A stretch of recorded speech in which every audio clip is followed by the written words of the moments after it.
The apostles said to the Lord, "Increase our faith." The Lord responded by saying, "If you have faith the size of a mustard seed, you could uproot this mulberry tree and plant it in the sea, and it would obey you." Readings today are all about faith. We begin with Paul's letter to the second letter to Timothy. Timothy was a young bishop in Ephesus. Paul had left him in charge of the church there. He was young, and he was sickly, and he was somewhat timid. So Paul tells him that he needs to stir up into flame the gifts that God has given him to bear his share of hardships based on faith and the love that are in Jesus Christ. In doing this, he reminded this young bishop that faith can never be acquired once and for all. It must continuously be reignited in each one of us. This kind of advice that Paul gave to Timothy is advice that might be given to a new pastor in a parish, and it reminds me of a humorous story about just that. On his first day in a new parish, the pastor received a call from the former pastor who said, "I left 3 envelopes in the center drawer of your desk. They're labeled 1, 2, and 3, and they should be opened in that order and only in the event that you run into trouble." Well, of course, the pastor went through his initial period, which was a kind of a honeymoon period with the members of the parish, but soon things began to heat up. And when they heated up, he went to that desk drawer, and he pulled out the first envelope and opened it. And the first envelope said, "If it's going to help you out, blame me for the trouble, because I've already moved on to another location, and I've got troubles of my own, so I'm not going to worry about it." So that worked for a long while. But after a while, things began to get difficult again and to heat up. So he went again to his office and opened up the second envelope. And the second envelope gave this advice. It said, if you find yourself in trouble again, blame the congregation. They have a lot of things on their mind. They can handle it. Don't worry about it. They can take care of themselves. Well, that too worked for a while, but then the storm clouds began to gather. And as the clouds began to gather, the priest, the new pastor, went again to his desk and opened the third envelope in desperation. And the third envelope had just a 3-word message: prepare 3 envelopes. Faith, what is it? That's really the topic of my discussion today. It helps me to go sometimes to a dictionary, and I looked at Webster and looked at the American Heritage Dictionary, and I found in the American Heritage Dictionary a definition of faith that seemed closest to my understanding. It's really almost more a definition of trust, but it was under faith.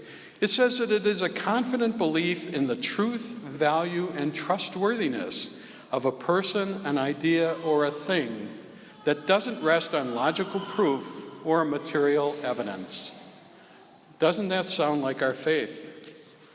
In the first reading from the prophet Habakkuk, he adds to this definition and gives us some clarity, I believe, by contrasting a rash person with a just person who we might also say is a person of faith.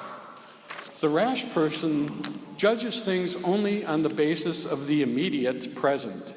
He or she sees no justice in the world and may conclude that there is no divine control. The person of faith, by contrast, trusts that God's justice will prevail in the end, and that enables one to wait for the future and its outcomes. Jesus, of course, adds another dimension to this when he tells his apostles and us that if we have faith, we can do what seems to be impossible, like uprooting a mulberry tree and planting it in the sea. And in this way says that we can, too, transform our world. The prophet Habakkuk was a very deep thinker and quite a faithful man.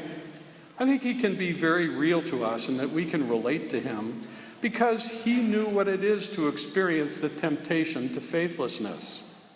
Daringly but respectfully, he approached God in today's reading, and he wanted answers to some of the same very questions that vex us today, some of the things that challenge our own faithfulness, and questions that are troubling to us. Why, for example, is God so silent when faithless conquer and the wicked devour the good? Why doesn't God intervene in the world, especially when suffering and evil seem to be triumphant? I found myself asking these same questions when our youngest son, John, was stricken with leukemia a number of years ago. Where was God in this situation? John's treatment seemed to be going very well. He was in remission after 30 days. Our church and friends heaped prayers on him that we couldn't even imagine. There were just so many. And his 3 siblings each had perfectly matching antigens, which was just an incredible thing as the doctors commented on it. And it was certainly a good sign for a future bone marrow transplant that John might receive. John's cure was certainly just around the corner, and God was certainly going to help. But it wasn't to be. His leukemia returned, and as it seems to be with all cancers, this time it came back with a vengeance. And his 2-year struggle with the disease ended on August 15th of 2007, when his body was finally overwhelmed by the disease. Habakkuk's questions that he posed are still with us today. They were with me, and I'm sure that many of you have the same questions or have had that same kind of circumstance that would give you to question about our faith. We also see these questions appear in contemporary literature, like the book written by Rabbi Kushner, When Bad Things Happen to Good People. Elie Wiesel, who is a survivor of Nazi concentration camps, also describes his experience and his loss of faith during that stay in a concentration camp. Here he said he lost his faith in the flames of Auschwitz and the atrocities that were visited on his people. He wrote, "Never shall I forget those moments which murdered my God and my soul and turned my dreams to dust." Years later, Wiesel wrote that he may have been unfair to God in his comments. After all, Auschwitz was not a ready-made thing that came from heaven.